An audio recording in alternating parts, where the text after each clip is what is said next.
whatever. But, but you probably know what I'm talking about. And my mom wanted to motivate him, okay? A lot of entrepreneurs want to motivate their staff or their clients. Makes sense. Or does it? Because mom tried. She would bribe him. We got more allowance if you clean your room. We, of course, got upset. Why does Nick get more allowance? Because he's messy. It's ridiculous. She threatened him. You'll have less allowance if you don't clean your room. You were like, ha, but he didn't care. He still gets food and video games. Like what? She tried to, guilt or compare. Jay's room is super neat. Whatever. I'm not Jay. She tried, like, guests are coming over, social obligation, all these things to motivate. And she had to wake up every day and have these interactions. This is her trying to motivate Nick. And it's just ridiculous. And did it work? You guys think it worked? Yeah. It's a trick question. It kind of worked. It worked like a quarter of the time. Worked like 25% of the time. He'd clean his room, do the bare minimum or whatever, and then she'd go. But was he motivated or was it out of fear?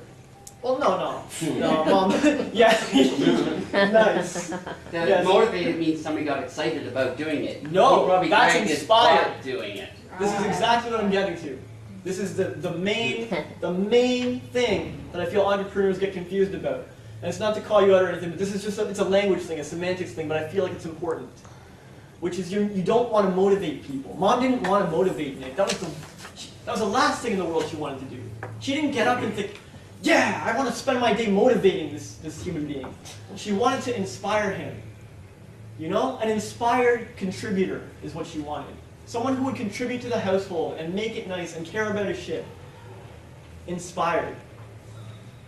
And so motivation works like a quarter of the time, gets the bare minimum, and eventually is unsustainable. It's automatically unsustainable because one human being cannot be responsible for continually motivating other human beings. It's not right. You'll burn out. You see people do it in relationships. I've done it in relationships. I'm trying to motivate my girl to get her stuff off the ground. Let me see you succeed, whatever. But I'm positive, I'm uplifting, but I can't do that for effort. It has to come from inside. My managers, way back when I was working retail, it's like, oh, let's motivate the staff and get some stuff on the shelves. And, come on, it's retail, dude. What do you expect? But I had one boss, and he was able to inspire his team. Even though we were getting paid peanuts or whatever, he knew how to inspire people. Or he hired people who were already inspired when they came on board. Like, I really want to do well at this job. So, as entrepreneurs, if I said to you guys, hey, do you want to engage in an activity that's completely unsustainable as an automatic downward spiral? You'd say, hell no. You want something you can build and that's scalable and that generates more. Well, motivation is the downward spiral. Inspiration is to generate more. And here comes sort of it's simple, but easier said than done sometimes. Which is, if you're surrounded by a bunch of people you have to motivate, changes need to be made. Okay? This means your friends, family, staff, clients. You'll have to fire clients. If you haven't fired clients ruthlessly, you probably aren't the level of entrepreneur that you think you are. Because every successful entrepreneur has fired clients. If you can find me one that hasn't, I will bow down. So I don't know where you guys are at, but that's going to be involved. Staff. You give people chances. You really want to work with them. You're my partner. You've been through this since the beginning, whatever. But chances and chances, you can't be motivating or waiting all the time as an entrepreneur. Your time is precious. Your energy is precious. Are you going to life coach your business partner the whole way through, or is he going to be your partner? You know what I mean? You need someone who's inspired. And I'm going to give you guys an exercise to help you do this, okay? And I know it's a bit scary, but just get comfortable with it. I know you guys are on the path to success, and the path to success to a man or woman, everyone has done this. You gotta get clear on it. So, does anyone want to come up? Some one-on-one coaching will take you through on how to find your inspired team. Nikki? I will, yeah. Yeah. I Well, bet. Does I anyone don't know else that they're want scared of to? the hot seat, man. Didn't you have fun? I was right. All right. This is I fun. appreciate it. Thank you. Okay. Alright. All right. Great attitude. You guys ready? All right.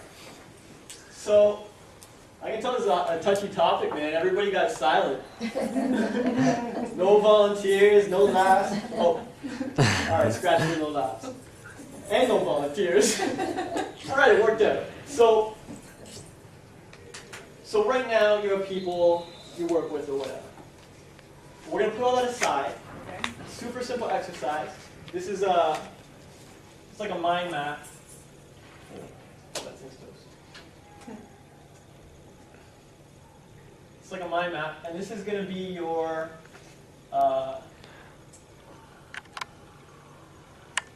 preference. Okay? And on your preference,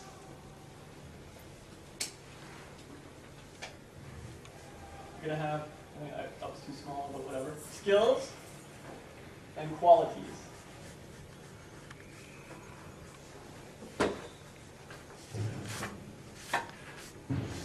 And you guys didn't forget about the writing, right? Following along? Yep. But I know you guys have some skills and qualities that you prefer in your team. And I don't know if you've ever done this before, but it's going to get you really clear on it. And the next time you interact with someone, you'll know if they're exemplifying, if they're showing those qualities or not. And if they're not, you're going to be like, hey, wait a minute. I like people who are, So, you can do this for one person, like a business partner or a client. I have these kind of qualities I like, or collaborator, artist collaborator, a duet person, whatever, videographer. Or you can do it for everybody in general. Like I like my team to be this. So I don't know if you have a preference. Do you want to? In general, I think. All right. Sure. So this is your team preference. So what are some qualities that you're clear on, that you like to have in your team? Just if you could have anything, clean slate, dream team, you know, what would serve you? What would help your business? Deadline savvy. Okay. You know, like set a deadline, I meet a deadline. Fine, yeah. Okay, Important. that's deadline savvy. It's a bit of a hot button word. You might call it, Yeah. you might call it like delivers Yes. or over delivers. Oh. You like a team who over delivers. And you guys feel free to nab these words for yourself if it suits you, right? Like, yeah, I want a team who over delivers too. I'm resourceful. Resourceful? Yeah, I like people who can always try and figure things out on their own instead of always asking for it. Fantastic. You know. Yeah, actually, if you guys want to yell out more to help Nikki or us, Tech savvy. tech savvy. I'm not the greatest, like, because I think of teams as being complementary. Yes. So I'm pretty tech savvy, but I hate it. So I guess not just tech savvy, but tech friendly. There you go. That's very clear. Open-minded. Nice. Fantastic. That's going to be a quality. So she said a good point though. She said something she wanted of someone else that she wasn't necessarily herself. Yeah, This is her team. because that goes back to the whole idea of ease. As someone once told me, you know, ease is something that comes easily. Yeah. Or no, they said a strength is something that makes you feel strong when you do it, and a weakness is something that makes you feel weak. Yes. So just because you're good at something, like I've started to figure out HTML code, but I hate it. It feels like I'm giving blood when I put it on the computer. Yes. And so they're like, that's weakness. Find someone else. You shouldn't do that. This is a fantastic